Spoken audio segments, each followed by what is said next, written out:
Okay, today is June the 12th, 2016. Right now at 11 p.m. in the foothills of Los Angeles, we have a temperature of 56 degrees. The relative humidity is 86%. The barometric pressure is a 30.04, which is the highest that it's been since May 25th, when it was a 30.03 at 9:45 p.m. back on the 25th of May. That's the last time we had high pressure this high, and I think I have a suspicion why, and that is because we have uh, a upper level low pressure right over our area right here, and guess what? It's not bringing any rain at all. Yesterday we had a whopping 8/100ths of an inch of rain, and it wasn't even rain; it was just a mist, a heavy mist all day, and so what they've done here is they've kept this transmitter parked right on top of that core. And what little rain, if you want to even call it that, the mist that we got totaled about 8/100ths of an inch of rain.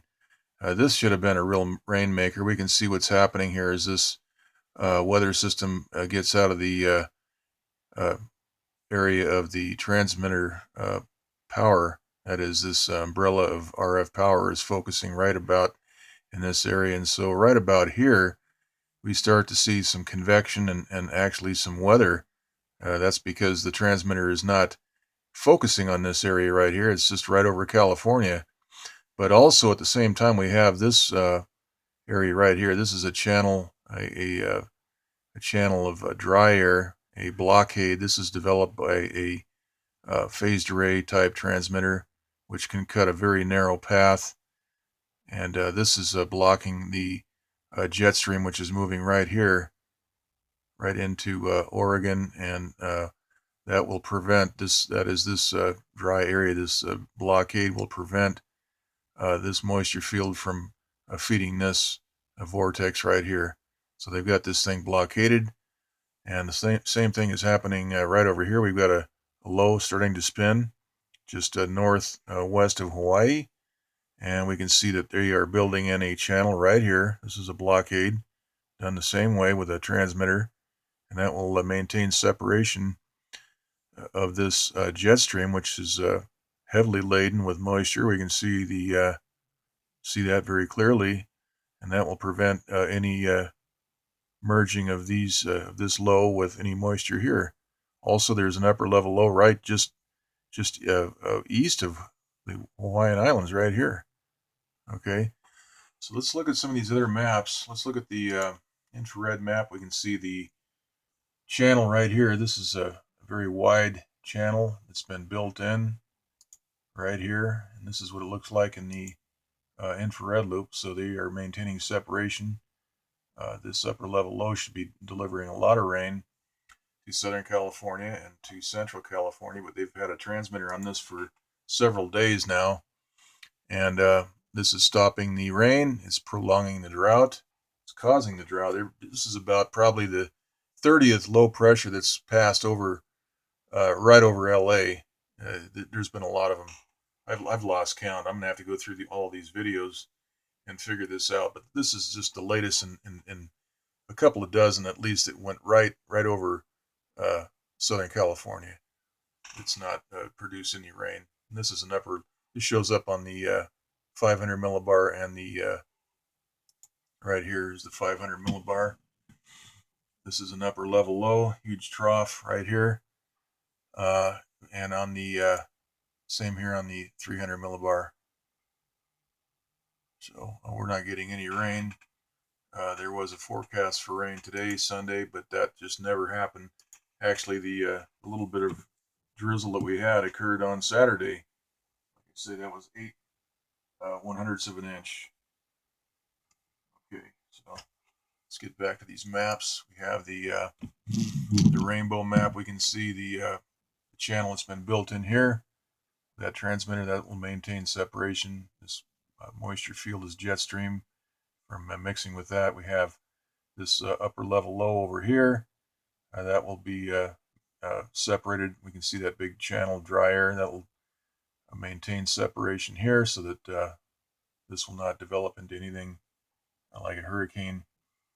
All right, let's take a look at the jet stream. We can see the jet stream flow moving right into British Columbia.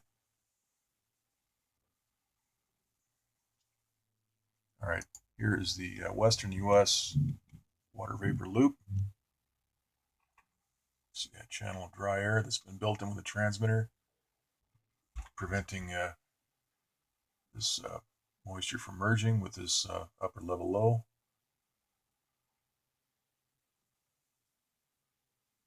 Okay, you can see all the thunderstorms developing. This storm right here is being blown apart right there. And also there's some very strange activity right here over, I believe that's Wisconsin right there, or Minnesota. Get those mixed up. But right here we have a problem. We'll take a look at that on the other maps here in a second. Here's the infrared loop. And we can see that this is being destroyed right here. That just disappears. It just drops out right there. Okay. All right, here's the Pacific surface analysis map, and we have high pressure, 30.04 inches up here in the foothills. That's very odd considering the trough indicated here. We've got a low indicated, and we have a gale indicated right here up near Northern California. But the surface pressure is a key thing, and that's where these ground-based transmitters are doing their work. I believe we've got ground-based transmitters that are causing the surface high pressure that is stopping the rain. Also, I saw chemtrails today, a lot of chemtrails over the tops of these beautiful cumulus clouds that should have dropped rain. So that stopped the lift. The convection was stopped by these chemtrails, and that's what they do. And so we didn't get any rain at all today.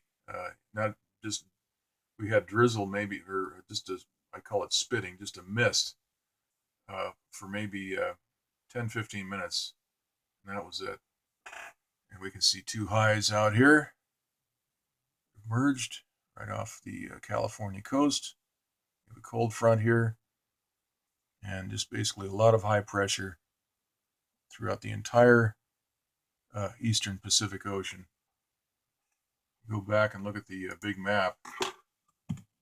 We can see there is a lot of high pressure right here. We have that low right near the Hawaiian Islands, which is really not indicated. Show a trough right here on the western side of Hawaii, but there is something. Of course, this is the surface analysis map. If we go back to the right, here we go.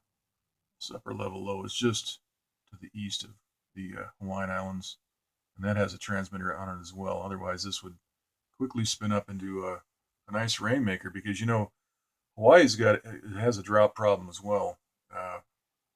They've got a drought going out there, so keep an eye on that upper level low. All right, let's keep going here. We have the infrared loop. We can see what's going on here. Let's keep going. Here we are. All right, this is the Northern Plains map for the United States, and we can see that there's some strange things happening right here and also right up in here, and we'll take a look at that. This is the water vapor map. Let's go take a look next at the rainbow loop, and see a lot of color diminishment right here. That storm is being blown apart, and actually we can see a shock wave right there. That's hard to see. Let's go to the next map here, the visible light mode.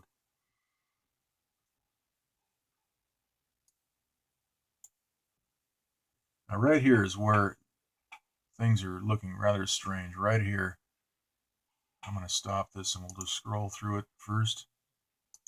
Right here we have a circular pattern, and we see some shock waves right along here. Let me back this up a little bit. right in here, we can see what looks like a blast pattern right there. You see these lines within the cloud formation right here running this direction like wrinkles.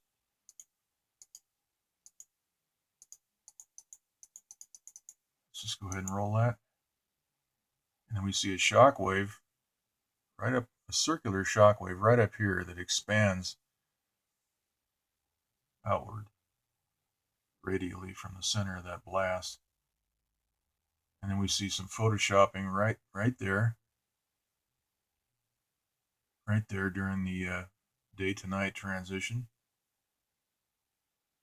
And they're also photoshopping right through here. Okay. Go back to the water vapor map. We can see what's happening here. We have a lot of color change right there where they're hitting that microwave. They're superheating these cells with microwave energy, probably coherent microwave. That superheats the water vapor in the cell, disrupts the organization of the storm. The thunderstorm, we have superheated water vapor that expands out radially from the core, and that's what causes this unique blast pattern right here, this ring, that circular area that's been cleared out. Okay, so that's pretty much it. Here's the East Pacific. We can see that some of these storms here are being targeted. If we go to the visible light mode, we can see the photoshopping all through here as these are blown apart. So they're hiding their work. What's happening here is that these dimple marks are all being hidden, and so we're missing the critical detail. But we do see some shock waves right here on the back side. These circular shock waves that are blowing out. The general flow of everything here is slowly to the west, and what we're seeing here is some pressure waves blowing out to the east. All right, so that's it. We will go ahead and do another update tomorrow.